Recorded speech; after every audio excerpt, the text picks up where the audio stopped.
ஆத்துல கழிவுகளை கொட்டாதீங்கப்பா, மழைக்காலம் வரப்போகுது, பெரிய பிரச்சனை ஆயிடும், நீர்நிலைகளை ஆக்கிரமிச்சுட்டா கால்வாயில தண்ணி போகாது, தண்ணி தேங்கும், ரெசிடென்ஷியல் ஏரியால இருக்கிறவங்களுக்கு பிரச்சனை வரும் அப்படின்றத நம்ம சென்னை நிகழ்ச்சியிலேயே தொடர்ந்து திருப்பி பதிவு பண்ணியிருந்தோம். இப்ப பாருங்க, அதே மாதிரி ஆயிடுச்சு.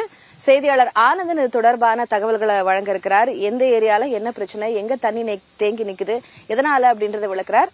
Anandan, over to you. இப்போ நீங்க எந்த பகுதியில இருக்கீங்க? கூவமாத்துல கழிவுகளை, கட்டட கழிவுகளை கொட்டுறதுனால எங்கெங்கெல்லாம் நீர்நிலைகள் தண்ணி போற வழியில தடைப்பட்டு நிக்குது, நீர் தேங்கி இருக்கு?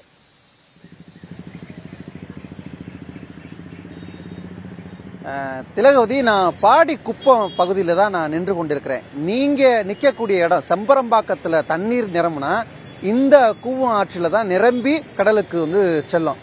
அப்படிப்பட்ட ஒரு முக்கியமான ஏரி.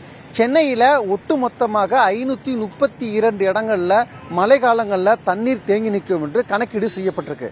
நேற்று இரவு பெய்த கனமழையிலே கோயம்பேடு மார்க்கெட் முழுவதுமாக தண்ணீர் தேங்கி இருக்கக்கூடிய ஒரு நிலை இருந்துச்சு. சென்னை மாநகராட்சியுடைய பணியாளர்கள் அதை விரைவாக சுத்தப்படுத்தி அந்த தண்ணீரை அப்புறப்படுத்தக்கூடிய பணிகளை செஞ்சுட்டாங்க. ஆனா ஏன் அங்கே தண்ணி நிக்குது? பக்கத்திலே இவ்வளவு பெரிய கூவம் ஆற்று சென்று கொண்டிருக்கிறது, ஏன் அங்கே தண்ணி நிக்குதுன்னு நமக்கு கேட்க தோணுது.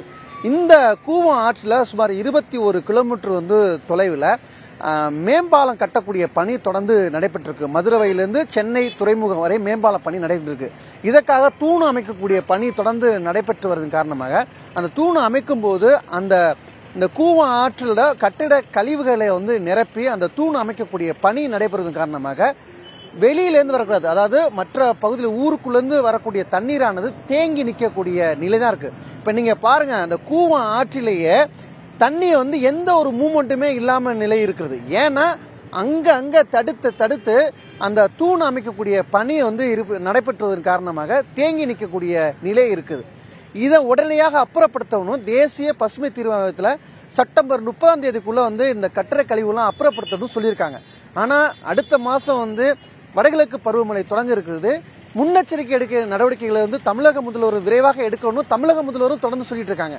ஆனா நள்ளிரவு பெய்ஞ்ச கனமழைக்கு இந்த கூவம் ஆற்றில் தண்ணீர் வராத நிலையில இருக்கு. அப்படியே உள்ளே வந்தாலும் ஒரு இடத்துல இருந்து இன்னொரு இடத்திற்கு தண்ணீர் மூவ் ஆகும் போது ரொம்ப காலதாமதம் ஏற்படக்கூடிய நிலை இருக்கிறது. அது ஏன்னா இந்த தூண் அமைக்கக்கூடிய பணி நடைபெறது காரணமாக அங்கே ஒரு தடுப்பு ஏற்பட்டிருக்கக்கூடிய நிலை மாதிரி இருக்கிறது. எனவே இதை சென்னை மாநகராட்சியும் இந்த பணியை செஞ்சு கொண்டிருக்கக்கூடிய அந்த நெடுஞ்சாலைத்துறை, தேசிய நெடுஞ்சாலைத்துறை அதிகாரிகளும் இதற்கு இந்த பருவமழைக்கு முன்பாக அந்த குறிப்பிட்ட காலக்கெடுவில் ஒரு விரைவான ஒரு முடிவெடுக்க வேண்டும் என்பதே இதன் மூலமாக நமக்கு தெரியப்படுது. கூவமும் அடையாறு ஆறும் சென்னையில இரு கண்கள் போல. அந்த கூவம் ஆற்றில இப்போ இவ்வளவு தடுப்பு பணி நடைபெறுமாக இயல்பாகவே ஊருக்குள்ள குடியிருப்புகளை தண்ணி நிற்கக்கூடிய நிலை ஏற்படக்கூடிய நிலை உருவாகும். இதற்கு முன்பாகவே சென்னை முழுவதுமாகவே மழைநீர் வடிகால் கால்வாய் அமைக்கக்கூடிய பணியை அமைச்சு கூவத்திலையும் அடையாற்றையும் கொண்டு இணைக்கக்கூடிய பணி நடந்துகிட்டு இருக்கு.